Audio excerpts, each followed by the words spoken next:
Well, good morning, everyone. I found in the campaign for running for council so far, I get asked a lot of questions, which is fair enough because people need to see what they're voting for and what I believe. But a lot of questions come up that are pretty similar to each other. So I thought I'd just answer a few here now, just to maybe clear the air, or might save people having to message me, which is no problem. Message me if you want. I'm quite happy to answer any question that any member of the public wants to put at me. But because my main stance is about the environment, a lot of the questions are about that. And I've been asked, am I a member of the UN? Am I instituting a World Economic Forum policy? Things like that. And the answer to all of that is no. And I'll tell you why I'm making this stance that I am about the environment. And that's because I'm an ornithologist. I love birds. I founded and I'm the convener of the Darling Downs branch for BirdLife Australia.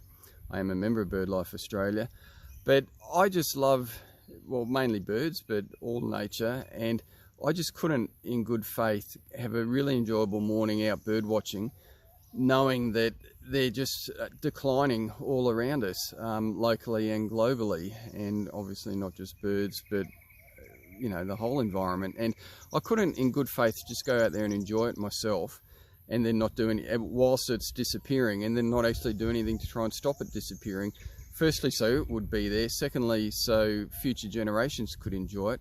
And thirdly, we need the environment to survive, so it's critical anyway for us. So that's what got me into this. And then when the clearing started in Reese Road, that I guess just kind of really fired me up and got me going on it. But the reason why I'm pushing an environmental agenda is purely out of my own love for the environment and out of what I've seen happening here. I mean, I do believe in think globally, act locally. And I mean, even if you just think locally, what's going on here isn't good, but we're part of a broader framework. But I'm entirely motivated by what I see going on myself. I've been asked about the World Wildlife Fund. Now, I used to be a member of the WWF when I was a child, actually, but I'm not a member at the moment. But I am a big fan of theirs and I support what they're doing. I know people try and sideline them as a leftist organisation, which I think is rubbish. I don't think they are. I think they're a scientific organisation. And whether or not their findings are more palatable to the left or the right of politics tells you a bit more about the left or the right of politics, not about the organisation and its methodology. So I hope that clears up a little bit about why I'm doing this from an environmental point of view. I honestly know so little about the World Economic Forum, the 15-minute city agenda, even if that is a legitimate thing or not. I don't engage in that kind of stuff because it's just not what's got me into this, and I'm not really interested in it either. I do believe in individual freedoms and freedoms and can't think of the word right now.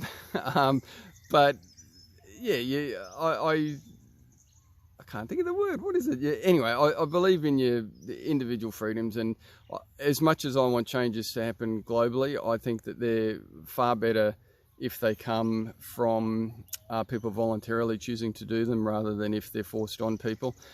Now, sovereignty is not the word I was looking for. Individual, I think it starts with L. Anyway, but forcing things on people. Now, obviously, if I get into council, we're looking at changing the local planning scheme here to protect trees.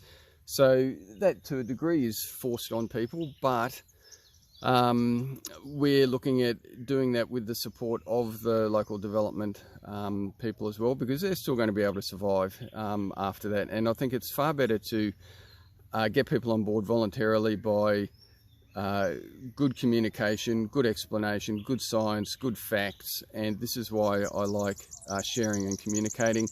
And I mean, you've probably seen my Bird Bites YouTube or Facebook channel and the other things that I've done just about explaining why what we have is special and why it needs to be preserved. So I hope that explains where I'm coming from. If you have any other questions about why I have an environmental agenda, please feel free to ask them, but hopefully this answers that question. And anything else that you want to ask, just ask me. Obviously, as a councillor, I would be asked to vote on a whole lot of things that are outside my area. So you need to know, I guess, what my outlook on them is as well. And I'm quite happy to answer any question. The one thing that I'll never do is, you know, I'm not interested in bending over backwards to give an answer which is just going to make people happy just for the sake of trying to make them happy or get votes. I'm just going to tell you what I believe, and if you like it, vote for me. If you don't like it, don't vote for me. I'm quite happy to lose votes over things that I believe in. So that's where I'm at with it all. So if you have any questions, just let me know, but I hope that explains a bit. Okay, thanks guys, see you.